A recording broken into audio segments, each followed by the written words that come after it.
Kemudian mari kita gunakan waktu yang berikutnya adalah 20 menit kepada Profesor atau Tuan Jasa.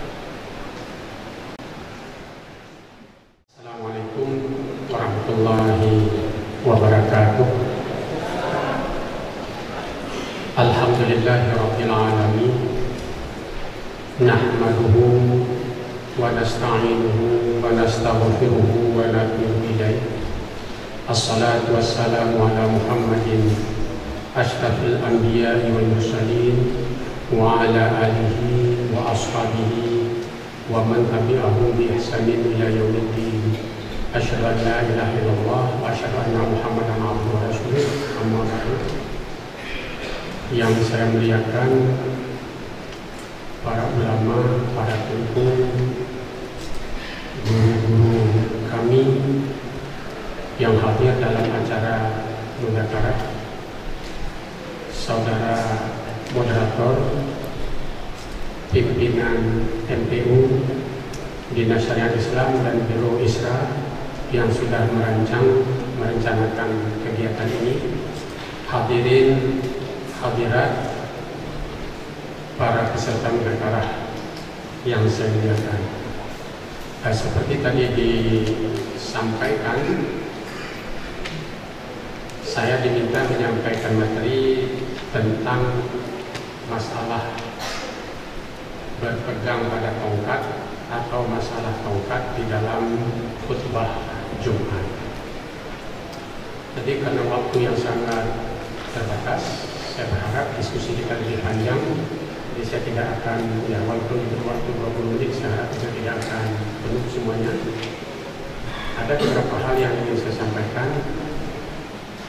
Yang pertama sekali, ada hadis bahwa Rasulullah pernah berpegang, pernah bertelekan kepada tongkat atau kepada busuk panah ketika menyampaikan khutbah Jumat. Ini hadis ini ada. Paling kurang hadis itu bisa kita lihat di dalam Sunan Abu Daud. Itu ada, cuma saya tidak kutip di dalam makalah, cuma sisipkan nomor di situ bisa dibikin. Imam Asy-Syafi'i radhiyallahu anhu di dalam Al-Um juga mengutip hadis yang menyatakan bahwa Rasulullah pernah berpegang kepada tongkat ketika berkhutbah. Nah, hadis ini karena dirawikan oleh Imam Syafi'i, ya tentu kita tidak temukan dalam kitab Sunan atau kitab Sahih, tapi itu ada di dalam Al-Um Imam Syafi'i karena diriwayatkan dengan sanadnya sendiri. Kemudian yang kedua, ulama-ulama buku-buku yang saya baca tentang pendapat ulama menyatakan bahwa berpegang pada tongkat itu sunnah, atau dalam kata sebagian buku disebut itu mandub. Jadi saya tidak menemukan sebuah pendapat pun yang menyatakan berpegang kepada tongkat itu wajib. Itu tidak saya temukan. Ya, mungkin saja ada, tetapi saya tidak membacanya.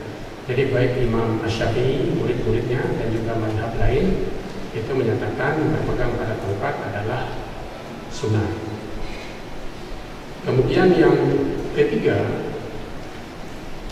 kalau kembali ke hadis Nabi tadi, berpegang pada tongkat ketika khutbah itu sederhana.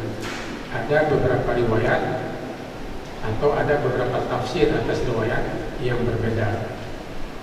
Ibnu Qayyim Al-Jauzi di dalam Zadul Ma'ad, dan ini dikutip oleh Wahab Al-Suhaili, menyatakan bahwa Nabi berpegang pada tongkat itu sesudah umurnya lanjut dan ketika mimbar sudah dibuat.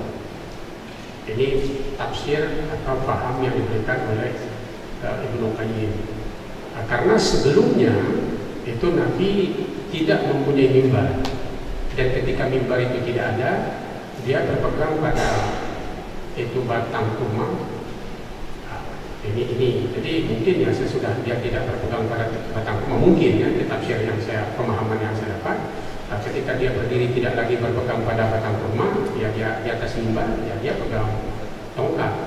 Dan ada juga hadis-hadis lain yang menyatakan ketika usia Nabi sudah lanjut, ya, tapi tidak disebutkan pada usia berapa, Nabi juga pernah melakukan salat sambil bertelekan pada tongkat. Sehingga ada sebagian ulama berpendapat, terutama pada salat tarawih yang panjang, berdiri sambil bersandar itu lebih baik daripada duduk, karena Nabi pernah melakukan seperti itu. Hadirin hadirat yang terhormat, jadi ya, ini praktik Nabi bertelekan pada tongkat itu sangat sederhana. Jadi ya, dia berpegang pada tongkat atau pada busur itu tidak jelas, tapi ada juga riwayat lain yang menyatakan berpegang itu pada pedang. Kalau Abu Hanifah menyatakan negeri-negeri yang dikalahkan dengan perang, maka khatibnya harusnya berpegang pada pedang. Tapi negeri-negeri yang dikalahkan dengan damai itu berpegangnya pada tongkat. Ada juga ulama yang lain menyatakan ya, di masa kemunduran maka umat Islam, maka khatib-khatib itu harusnya berpegang pada tongkat ya, untuk menimbulkan semangat keberanian berperang pada jamaah penumpang yang hadir mendengar khutbah Jumat tersebut. Kemudian selanjutnya di dalam masyarakat praktik yang kita sebut bagaimana merupakan tafsir tambahan, bergeser atau bagaimana. Kalau pada hadis itu Nabi berpegang pada tongkat itu saja, berpegang pada tongkat. Tetapi dalam praktik masyarakat kadang-kadang ini bertambah, bergeser menjadi ada semacam upacara, ada semacam kegiatan di mana khatib ini diserahkan, di mana tongkat diserahkan secara formal kepada khatib, bukan khatib sendiri yang mengambil tongkat itu.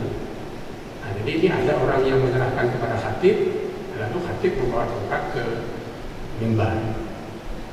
Nah, tapi di beberapa tempat saja itu tidak ada. Jadi tongkat itu terletak pada satu tempat, khatib datang, diambil, dia naik ke mimbar, lalu dia pegang. Nah, tetapi ada juga praktek yang kita lihat, khatib mengambil tongkat dari orang yang menyerahkan, lalu sesudah beliau naik ke mimbar, tongkat itu tidak lagi dia pegang, itu dia sandarkan. Nah, jadi ketika khutbah dia tidak memegang tongkat. Nah, tapi ketika naik ke mimbar, dia menerima atau membawa tongkat. Ini praktek yang ada di dalam masyarakat. Imam Syafi'i sendiri di dalam Al-Um yang saya baca itu memberi izin kepada khatib untuk berpegang pada tongkat atau busur panah atau sesuatu yang lain, asbahahuma. Jadi ini apa yang sesuatu yang lain ini bagaimana kita pahami? Apakah itu bisa kita pahami tiang mimbar atau dinding mimbar atau benda lain? Ini tentu terbuka untuk kita tafsirkan. Nah, jadi kalau kita kembali ke pendapat seperti itu, dan Imam Syafi'i menyatakan kalau umpamanya imam atau khatib tidak berpegang pada tongkat, maka sebaiknya dia tidak menggerak-gerakkan tangannya. Dia meletakkan tangan kanan atas tangan yang kiri, dan juga tidak memalingkan wajahnya terlalu jauh ke kanan atau ke kiri. Hendaknya dia melihat saja lurus ke depan. Nah, ini kenapa? Karena beliau menyatakan yaitu merupakan bergerak-gerak banyak itu merupakan su'ul adab. Jadi artinya perangai atau perilaku yang kurang santun, yang kurang baik di dalam berkhutbah. Hadirin hadirat yang terhormat, jadi kalau saya kembali lagi ke masalah ini, saya ulangi kembali, saya hanya menulis masalah pendek itu tidak, jadi saya tidak membacakannya karena beberapa hal tadi itu jelas disepakati bahwa hadis mengenai itu ada. Tetapi hadis ini tidak menyatakan Nabi terus-menerus memegang tongkat. Beda dengan beberapa lain, umpamanya seperti mengawali khutbah dengan tahmid. Itu hadis yang saya baca menyatakan Nabi selalu mengawali khutbah itu dengan tahmid. Nah, jadi kalau seperti khutbah hari raya tidak beliau mulai dengan takbir, tapi itu hadisnya Nabi yang memulainya dengan tahmid. Ini tapi pada tongkat tidak ada pernyataan bahwa Nabi selalu memakai tongkat. Mungkin karena itu makanya para ulama sepakat menyatakan bahwa memegang tongkat ini adalah sunnah. Bahkan Imam Syafi'i seperti tadi saya katakan tidak harus memegang tongkat, benda lain pun bisa. Bahkan kalau tidak memegang tongkat pun boleh, tapi dianjurkan untuk tidak menggerak-gerakkan tangan, untuk tidak menoleh ke kanan dan ke kiri, karena itu dianggap perbuatan yang kurang baik bagi khatib yang sedang berkhutbah. Hadirin hadirat yang terhormat, barangkali demikian yang saya sampaikan ringkasan dari makalah yang saya sampaikan, yang mudah-mudahan melalui diskusi bisa kita perdalam lagi, bisa kita perjelas. Saya akhiri. Assalamualaikum warahmatullahi wabarakatuh.